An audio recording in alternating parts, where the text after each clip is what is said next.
font plus la une de l'actualité et ne rassemblent pas plus tout à fait autant de monde, eh bien les manifestations des pro-européens restent quotidiennes tout de même sur la place de l'Indépendance à Kiev et dans d'autres villes du pays. Mais comme le président Viktor Yanukovych ne montre aucune volonté de dialogue, les choses semblent être dans l'impasse. Depuis le 11 décembre dernier, les forces de l'ordre n'ont rien fait pour déloger les manifestants.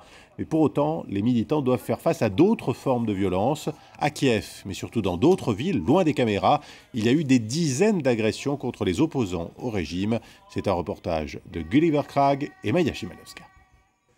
Dmytro Pilipets, l'un des chefs du mouvement pro-européen à Kharkov, est soigné en urgence dans la rue. Il a été poignardé plusieurs fois le 24 décembre, à cet endroit précis. Quand j'ai vu mes agresseurs s'approcher, j'ai couru jusqu'au milieu de la rue pour tenter d'arrêter une voiture.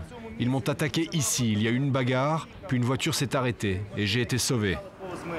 L'incident a eu lieu près des locaux d'une association qui sert de point de rendez-vous pour les activistes de tous bords. Le mouvement de protestation dans cette ville russophone de l'est d'Ukraine est beaucoup plus faible qu'à Kiev. Pourtant, il a été la cible d'une série d'attaques inexpliquées. En plus de l'agression de Dmytro, les voitures de 4 autres activistes ont été brûlées. Ce n'est pas notre gouvernement, c'est plutôt notre voisin du Nord, la Russie, qui est derrière tout ça.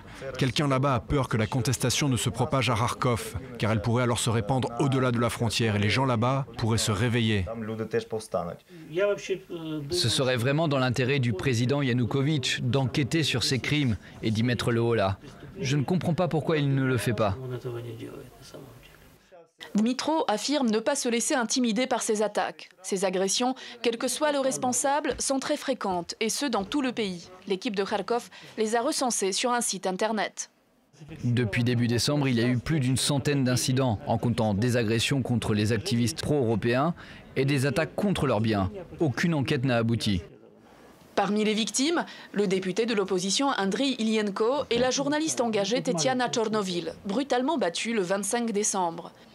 Aujourd'hui à l'hôpital, elle est persuadée que c'est le président Yanukovych qui a commandité son agression. Son cas émeut les manifestants. C'est horrible ce qu'ils lui ont fait. Ils trouvent ça normal de battre une femme. La faute à qui? Au pouvoir. C'est le pouvoir qui est derrière cette agression. Tchornovil est connu pour ses reportages qui dénoncent les excès de la classe politique ukrainienne. Mais Mikhail Tchetchetov, un député du parti au pouvoir, affirme vivre dans cette cité. Pour lui, les agressions ne sont pas le fait du gouvernement. Les voitures brûlées, ce n'est pas un geste politique, c'est du hooliganisme. Il n'y a que 3 voitures qui ont brûlé ici et chez vous en France, des milliers. Quant à Tetiana Tchornovil, je pense que c'est les néo-nazis qui l'ont agressée à cause d'un article qu'elle a écrit sur eux.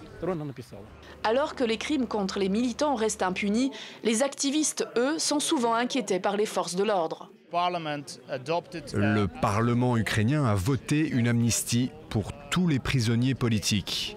Et donc ils devraient sortir le plus vite possible. Mais dans les faits, eh bien c'est le contraire.